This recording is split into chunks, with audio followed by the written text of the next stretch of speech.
बहुत पुरानी बात है। दक्षिण भारत में एक राजा राज्य करता था।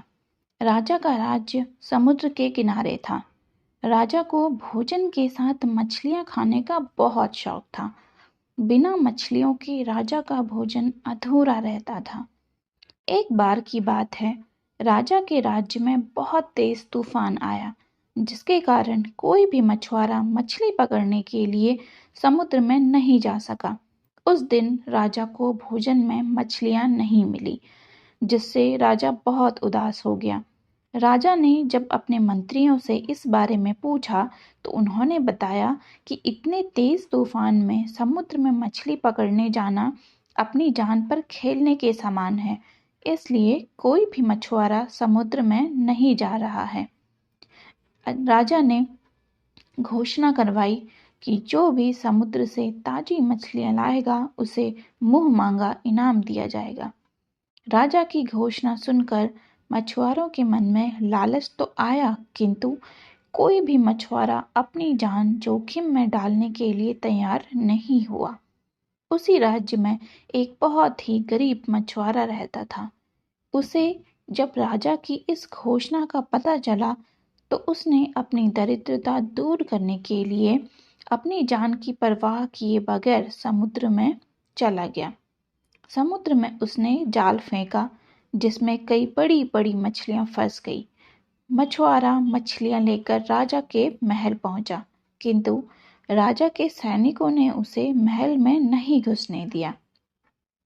राजा के एक खास मंत्री ने मछुआरे को ताजी मछलियों के साथ देखा, तो मछुआरे को अपने साथ राजा के पास ले जाने के लिए तैयार हो गया।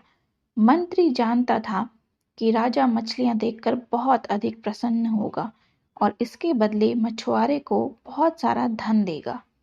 इसलिए उसने मछुआरे के समक्ष एक शर्त रखी कि जो भी इनाम मिलेगा, उसका आधा हिस्सा मंत्री अपने पास रखेगा। मछुआरा मंत्री की बात मान गया और मंत्री मछुआरे को लेकर राजा के पास पहुंचा।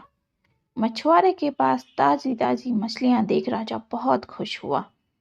राजा ने मछुआरे को मुंह मांगा इनाम मांगने के लिए कहा।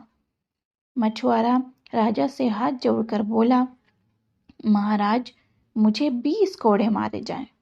मछुआरे की बात सुनकर राजा को बड़ा आश्चर्य हुआ और उसने फिर से मछुआरे से कुछ मांगने के लिए कहा, किंतु मछुआरे ने फिर 20 कोड़े का इनाम मांगा।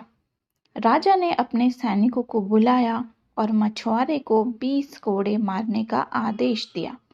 सैनिकों ने मछुआरे को कोड़े मारना शुरू किया।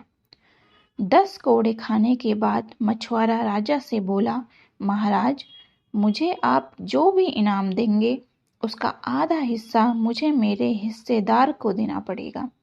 इसलिए बाकी के 10 कोड़े मेरे हिस्सेदार को दे दिए जाएं। मछुआरे की बात सुनकर राजा को फिर आश्चर्य हुआ और राजा ने उसके हिस्सेदार का नाम पूछा। मछुआरा मंत्री की तरफ इशारा करते हुए बोला, महाराज, यही मेरे हिस्सेदार हैं। इन्होंने ही मुझे आपके पास लाने के बदले प्राप्त इनाम का आधा हिस्सा मांगा है। राजा ने मंत्री की ओर देखा तो मंत्री ने शर्म से अपना सर झुका लिया। राजा ने आदेश दिया कि बाकी के 10 कोड़े मछुआरे के हिस्सेदार को मारे जाएं। सैनिकों ने राजा के आदेश पर मंत्री को 10 कोड़े मारे। राजा ने मंत्री को उसके लालच के कारण अपने मंत्री पद से हटाकर राज्य से बाहर कर दिया और मछुआरे को बहुत सारा इनाम देकर विदा किया। इस कहानी से हमें यह शिक्षा मिलती है कि लालच में आकर कभी भी किसी को अनावश्यक रूप से परेशान नहीं करना चाहिए।